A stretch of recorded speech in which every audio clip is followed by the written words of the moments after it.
نہیں ہے۔ یہاں پر علماء نے ایک مسئلہ چھیڑا ہے کہ کافر کا ہدیہ لینا، کافر سے گفٹ لینا، کافر سے تحفے تحائف لینا، ہوتی ہیں دوستیاں، تعلقات ہوتے ہیں، خوشی غمی کے موقع پر آپس میں ایک دوسرے کو ہدیے تحفے دیتے ہیں، تو اس کا کیا حکم ہے؟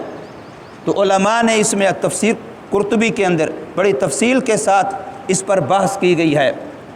نبی پاک صلی اللہ علیہ وسلم سے دونوں طریقے ثابت ہیں۔ کئی سارے کافروں کے ہدیے حضور صلی اللہ علیہ وسلم نے ان کو کافر و مشرک کہہ کر کے واپس کیے ہیں کہ تمہارے ہدیے ہم قبول نہیں کرتے۔ لیکن حدیثوں میں کئی سارے واقعات یہ بھی آتے ہیں کہ حضور صلی اللہ علیہ وسلم نے کئی سارے کافروں سے ہدیے وصول بھی کیے، قبول بھی کیے ہیں، لیے بھی ہیں ان سے۔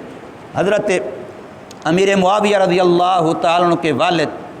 انہوں نے کافر ہونے کے زمانے میں، کفر کے زمانے میں حضور صلی اللہ علیہ وسلم کو 2 گھوڑے اور 2 جوڑے ہدیے میں پیش کیے، نبی پاک صلی اللہ علیہ وسلم نے قبول فرمائے ہیں۔ یہ حدیث پاک میں موجود ہے، حالانکہ اس وقت وہ بھی مسلمان نہیں ہوئے تھے۔ تو علماء نے اس میں یہ لکھا ہے، ایک تو یہ کہ کافر سے ہدیہ، تحفہ، گفٹ اس صورت میں لینا جائز ہے جس صورت میں آپ ان کے احسان کے نیچے آ کے ان کی کوئی ناجائز بات نہیں مانیں گے، آپ کی نگاہ ان کے سامنے جھکے گی نہیں، آپ کا سر ان کے سامنے جھکے گا نہیں۔ آپ نے ان کو 1000 کا ہدیہ دیا ہوا ہے، اب آپ اس سے کم کا اس سے لے رہے ہیں، تب بھی احسان آپ کا ان کے سر پہ کھڑا ہے، ان کا احسان آپ کے سر پہ نہیں ہے، تو پھر لینے میں کوئی حرج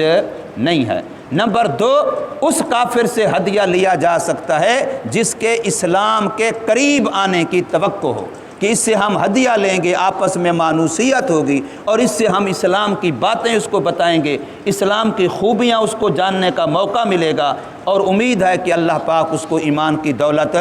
دے دے گا۔ نمبر 3، اس کافر سے ہدیہ لینا جائز ہے جس کافر کے شر سے بچنا مقصود ہو، کہ اگر اس سے یہ ہدیہ نہ لیا تو یہ جیسے کوئی بڑا افسر ہوتا ہے، اب محتاط ملازم ہے، اگر وہ بیچارہ اس سے وہ چھوٹا موٹا دیا ہوا گفٹ وصول نہیں کرتا تو وہ اس کو انتقامی نگاہ سے اپنی نگاہ میں رکھ لے گا، کل کو کئی قسم کے نقصان پہنچائے گا۔ تو اب اس کے شر سے بچنے کے لیے، اس کے نقصان سے بچنے کے لیے بھی ہدیہ لینے کی گنجائش ہے۔